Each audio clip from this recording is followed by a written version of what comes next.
Hello കൂട്ടുകാരെ, എല്ലാവർക്കും ആത്മാരമ്യ വേൾഡിലേക്ക് സ്വാഗതം. എൻ്റെ ചാനൽ ആദ്യമായിട്ട് കാണുകയാണെങ്കിൽ thank you for watching and thanks for all supporters.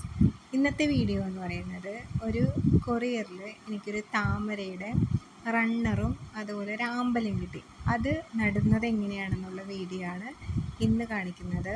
നമുക്ക് അയച്ചു തരുമ്പോൾ പേപ്പറിൽ ഇതുപോലെ നനച്ച് വെറ്റാക്കിയിട്ടായിരിക്കും ആമ്പലും താമരയൊക്കെ നമുക്ക് അയച്ചു തരാം. അപ്പോൾ അത് മാക്സിമം അതിൻ്റെ ഫ്രഷ്നെസ്സിൽ അങ്ങനെ നിൽക്കും. അപ്പോൾ കിട്ടിയ ഉടനെ നമ്മളിങ്ങനെ വെള്ളത്തിലിട്ട് വെക്കുകയാണെന്നുണ്ടെങ്കിൽ നല്ലതായിരിക്കും. അപ്പോൾ ഇത്രയുള്ളൊരു പോട്ടാണ് ഞാൻ എടുത്തിരിക്കുന്നത്. ഇത് ഏകദേശം ഒരു 100-120 റേഞ്ചിലൊക്കെ വില വരുന്നൊരു പോട്ടാണ്. അപ്പോൾ ഇത്രയും വലുപ്പത്തിലുള്ളൊരു പാത്രത്തിൽ 2 പാത്രം ചാണകപ്പൊടിയാണ് ഇടുന്നത്. ഒരു ഏകദേശം 1 കിലോ ഒക്കെ കൊള്ളുന്നൊക്കെ ടൈപ്പ് പാത്രം, ഈ 1 ലിറ്റർ അതുപോലത്തേക്ക് അങ്ങനെ ഒരു ക്വാണ്ടിറ്റി ഉള്ളൊരു പാത്രം നോക്കാം. അങ്ങനെ 2 പാത്രം ചാണകപ്പൊടി ഇട്ടു. പിന്നെ അതുപോലെ എൻ്റെ കൈക്ക് 2 പിടി എല്ലുപൊടി ഇട്ടു. എല്ലുപൊടി സ്ലോ റിലീസിങ് ആണ്. എല്ലുപൊടി നമ്മളിടുന്നത് പൂക്കളുണ്ടാവാൻ വേണ്ടിയിട്ടാണ്. ചാണകപ്പൊടി ചെടികളുടെ വളർച്ചയ്ക്ക് വേണ്ടിയിട്ടാണ്. അപ്പോൾ ചാണകപ്പൊടിയും എല്ലുപൊടിയും ഒന്നും ഒരിക്കലും മുകളിലോട്ട് പൊങ്ങി വരരുത്. ഇത് റണ്ണറാണ്. നമുക്ക് താമരയുടെ റണ്ണറും ട്യൂബറും നടാം. റണ്ണർ എന്ന് പറയുമ്പോൾ ചെടി തന്നെ വളർന്ന് നിൽക്കുന്നതിൽ നിന്ന് നമ്മൾ വേരോട് കൂടിയുള്ള പോർഷൻസ് ഇങ്ങനെ പതുക്കെ ഇളക്കിയെടുത്തിട്ട് നടുന്നതാണ് റണ്ണർ എന്ന് പറയുന്നത്. ട്യൂബർ എന്ന് പറയുന്നത് താഴെ എടുത്ത് ഫോം ചെയ്യുന്ന കിഴങ്ങാണ്. എന്നിട്ട് അതിന് ശേഷം ഇതിനകത്ത് ഏകദേശം മണ്ണ് നിറച്ച് എൻ്റെ ഒരു കൈപ്പത്തിയുടെയൊക്കെ അത്രയും താഴെ ചാണകപ്പൊടി എല്ലുപൊടി, അതിൻ്റെ മുകളിലോട്ട് ഇത്രയും നമ്മൾ മണ്ണ് നിറച്ചിട്ട് താമര നടുമ്പോൾ എപ്പോഴും നമ്മുടെ സൈഡിൽ ഇങ്ങനെ പതുക്കെ ഇങ്ങനെ മണ്ണ് ഇങ്ങനെ നീളത്തിൽ മാറ്റിയിട്ട് സൈഡിൽ വേണം താമര നടാനായിട്ട്. താമര ഇങ്ങനെ റിങ് പോലെ വളയം പോലെ റൗണ്ടിലാണ് അതിൻ്റെ വേരോടുക. അപ്പോൾ അത് സെൻറ്ററിൽ നട്ടിട്ടുണ്ടെങ്കിൽ വേരോടാനായിട്ട് പറ്റില്ല. അപ്പോൾ എപ്പോഴും സൈഡിൽ നടുക. സൈഡിൽ നട്ട് കഴിയുമ്പോൾ ആ പാത്രത്തിൻ്റെ എഡ്ജിൽ കൂടെ തന്നെ ഇങ്ങനെ കറങ്ങിയായിരിക്കും ഇതിൻ്റെ റണ്ണർ ഇങ്ങനെ പോയിക്കൊണ്ടിരിക്കുക. അതായത് ആ ചെടി ഇങ്ങനെ വളർന്നു പോവുക.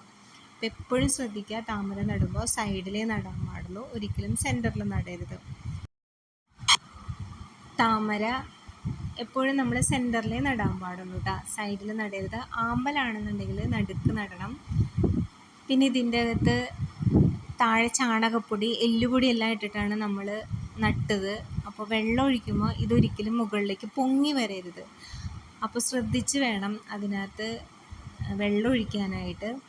അപ്പോൾ ഇവിടെ ഇപ്പോൾ താമരയും വേറെയൊക്കെ ഉള്ളതുകൊണ്ട് ഞാൻ താമരയുടെ വലിയ ഇതെടുത്തിട്ടാണ് സാധാരണ വെള്ളം ഒഴിക്കാറുള്ളത്. അപ്പോൾ നമ്മുടെ വീട്ടിൽ ആദ്യമായിട്ടാണ് താമര നടണമെങ്കിൽ നമ്മുടെ കയ്യിൽ താമര ഉണ്ടാവില്ലല്ലോ. അപ്പോൾ എന്തെങ്കിലും ന്യൂസ് പേപ്പറോ ഒരു കട്ടിയുള്ള കാർഡ്ബോർഡ് അതിൽ എന്തെങ്കിലും പ്ലാസ്റ്റിക് കവർ അങ്ങനെ എന്തെങ്കിലും വെച്ചിട്ട് ഒരു സൈഡിൽ വയ്ക്കുക. അതിൻ്റെ മുകളിൽ കൂടെ ഇങ്ങനെ ടാപ്പ് വെച്ചിട്ട് ലൈറ്റ് ഫോഴ്സിൽ വെള്ളം അങ്ങനെ ഒഴിച്ചു കൊടുക്കുക. വെള്ളം പതുക്കെ ഇങ്ങനെ ഊറി വേണം താഴേക്ക് ഇരുന്ന് ഇങ്ങനെ സെറ്റായിട്ട് വരാനായിട്ട്. അപ്പോൾ കുറച്ച് സമയം എടുത്തിട്ടാണെങ്കിലും ആ പോട്ട് നിറഞ്ഞ് നമുക്ക് കിട്ടും.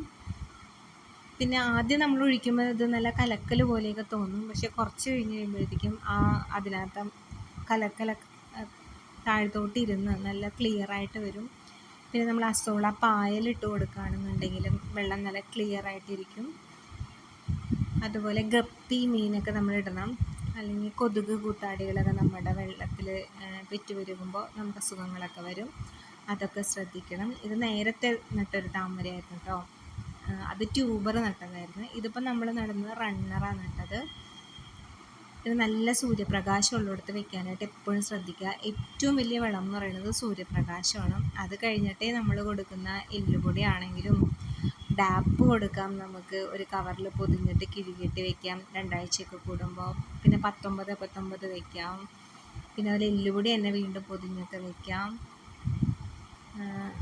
ഇത് ആമ്പലാട്ടോ. ആമ്പൽ നമ്മൾ നടുമ്പോൾ നേരത്തെ പോലെ സെറ്റ് ചെയ്ത പോലെ അല്ല. താഴെ ചാണകപ്പൊടി എല്ലുപൊടി മണ്ണൊക്കെ ഇട്ട് വെച്ചിട്ടുണ്ട്. ഈ ആമ്പലിനെ കറക്റ്റ് സെൻറ്ററിലായിട്ട് നമ്മൾ നടണം. സെൻറ്ററിലായിട്ട് നട്ടിട്ട് അത് നേരത്തെ നമ്മൾ വെള്ളമൊഴിച്ച പോലെ തന്നെ. പിന്നെ എപ്പോഴും മണ്ണ് മാറ്റുമ്പോൾ ശ്രദ്ധിക്കണം. ഇത് ചെറിയ പൊട്ടും കൂടി ആയതുകൊണ്ട് താഴത്തെ ചാണകപ്പൊടി ഒരിക്കലും മുകളിലോട്ട് കയറി വരരുത്. അങ്ങനെ മണ്ണ് മാറ്റാൻ പാടുള്ളൂ.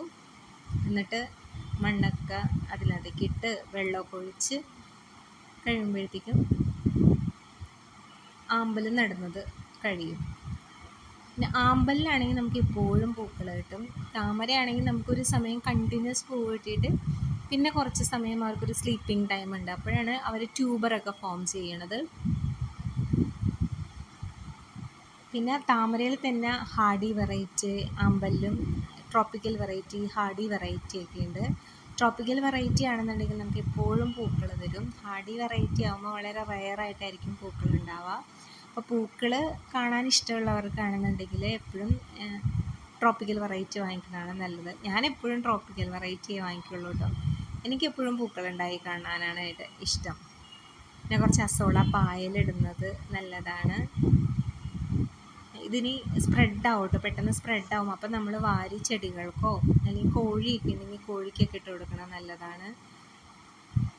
അല്ലെങ്കിൽ അതിലെ വളമൊക്കെ വലിച്ചിടും. അപ്പോൾ ഒരുപാട് അസോള പായലാവരുത്. ആവണനുസരിച്ച് നമ്മൾ അതിൽ നിന്ന് മാറ്റി മാറ്റി കൊടുക്കണം.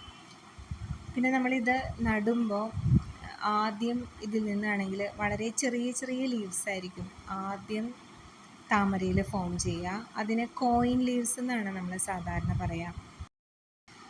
ഇതാണ് കോയിൻ ലീവ്സ് എന്ന് പറയുന്നത്. വളരെ ചെറിയ ഇലയായിരിക്കും. അത് വെള്ളത്തിലൂടെ തന്നെ ടച്ച് ചെയ്ത് തന്നെ ആയിരിക്കും കിടക്കുക.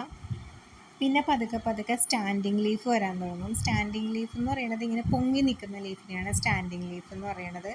സ്റ്റാൻഡിങ് ലീഫ് 1-2 വന്നു കഴിയുമ്പോൾ നമുക്ക് പതുക്കെ പൂക്കൾ ഉണ്ടാവാനായിട്ട് തുടങ്ങും. ഇപ്പോൾ ഈ താമരയിലൊക്കെ സ്റ്റാൻഡിങ് ലീഫ് വന്ന്, ഇതിപ്പോൾ കുറച്ച് പഴക്കമുള്ള താമര കേട്ടോ ഇതൊക്കെ.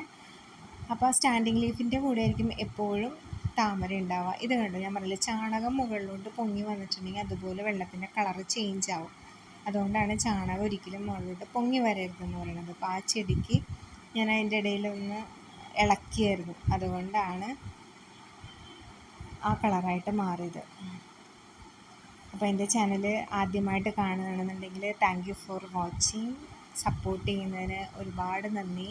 ഇനിയും നിങ്ങളുടെ സപ്പോർട്ട് വേണം.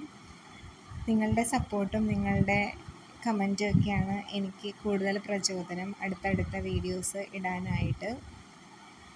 അപ്പോൾ താമരകൾ ഇഷ്ടപ്പെടുന്നത്, ആമ്പൽ ഇഷ്ടപ്പെടുന്നത്, ചെടികൾ ഇഷ്ടപ്പെടുന്നവർ നമ്മുടെ വീട്ടിൽ അതൊക്കെ വളർത്തുക, അതിനെയൊക്കെ ഒന്ന് പരിപാലിക്കുക.